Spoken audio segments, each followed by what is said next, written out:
When I came across this book at a Barnes & Noble in Orlando, I was intrigued by the cover, enough to buy it. At a glance, my wife and I both legitimately thought the title of the book was Lucky Day Chuck Tingle, like the main character's name was Chuck, and the title was an ironic nod to his upcoming unlucky day.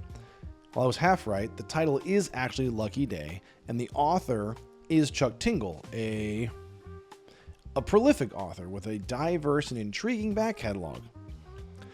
Broadly speaking, Lucky Day is about a young statistics professor that survives a global string of improbable disasters known as the low probability event. And when I say improbable, I mean stuff like people being beaten to death by a chimp with a typewriter and fish falling from the sky. Millions across the globe die, and our quote-unquote hero responds to this by becoming a total recluse for years following, refusing to do any more than necessary to survive. Then a young man, Agent Lane, bursts in her door one day and drags her along for an adventure into the tangled web of secrets and cover-ups that led to the event in the first place. I have mixed feelings about this book. I'll start with the positives though. First and foremost, this book has a sense of humor. There was one sequence in the book that made me smile ear to ear because it was the most Vonnegut shit I'd read in years. I'm just going to read it to you. Quote, Donald Eastwick was a 23-year-old Major League rookie when he booked a stay at the Great Britannica Hotel and Casino during the off-season. 14 years later, on May 23rd, Donald was clearing out brush on his property in Austin, Texas, when the man's young neighbors knocked a baseball into his yard and struck him in the back of the head. Donald tumbled forward into his wood chipper. This particular baseball happened to be signed by an MLB rookie from years earlier, Donald Eastwick himself. All it needs is a pooty tweet and it's perfect. This is the kind of macabre sense of humor that pervades the book. The main character even uses the word macabre several times in the story to describe what they're seeing and experiencing. However, this doesn't always amount to a fun read. There are several sequences in the story that veer starkly from ironically gruesome into happy tree friends. The gore and viscera aren't just painstakingly explained, they're almost tediously distended. Like the scene in the Great Britannica during the second act climax where we go through the brutal depictions of humans being dragged through pressurized piping and mauled by tigers. While the scene is effective in showing the cruel hand of fate at work in the story, the gleefully tawdry scenarios of death remind me of late-stage Final Destination movies, which I have no doubt is what the author was aiming for.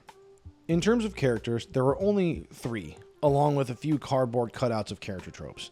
Vera is our main character and rightfully takes up almost all the meaningful character moments. Her transformation from cynical despondence into a restrained hopefulness feels earned and satisfying, and I found myself appreciating the refrain from Vera that she could always go home and die instead of doing all this world-saving junk. Lane is a super interesting character as well, with such a clear wall of superficiality that it's hard to tell if he's putting on an affect or if he's legitimately as enthused by his random hobbies and novelties as he seems. What makes him so fascinating, however, is the slipping of his veneer as the story goes on, with Vera being made forcefully aware on several occasions that Lane is, at his core, an agent from a mysterious government organization.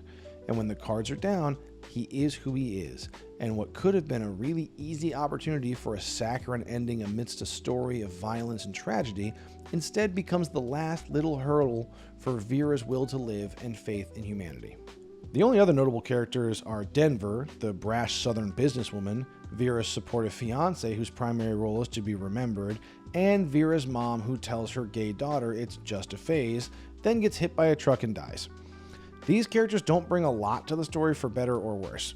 The focus being on Vera, and to a lesser extent Lane, makes the thematic development clear and easy to follow, but there are times where I wish there were more voices and perspectives to parse the post-LPE world. Speaking of the post-LPE world, while I do wish there were more characters to experience that reality, I love the idea that nothing changes for most people. The anti-climax of people still going to work, casinos still making money, and the families of victims having to contend with an impassable government agency to get their payouts is poignant and heavy. Denver says it best. 8 million people died. Now here we are, 4 years later, and the world is just cruising along. What's 77 more? Overall, I think this book is solid.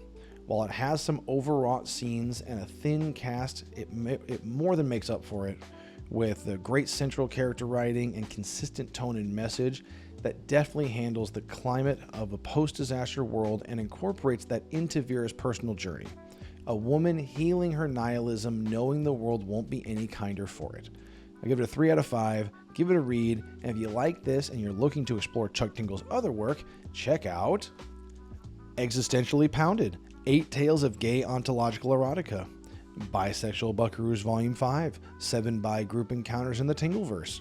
Mothman did a great job installing my home audio system, and now he's eating my ass, a trans buckaroo tale.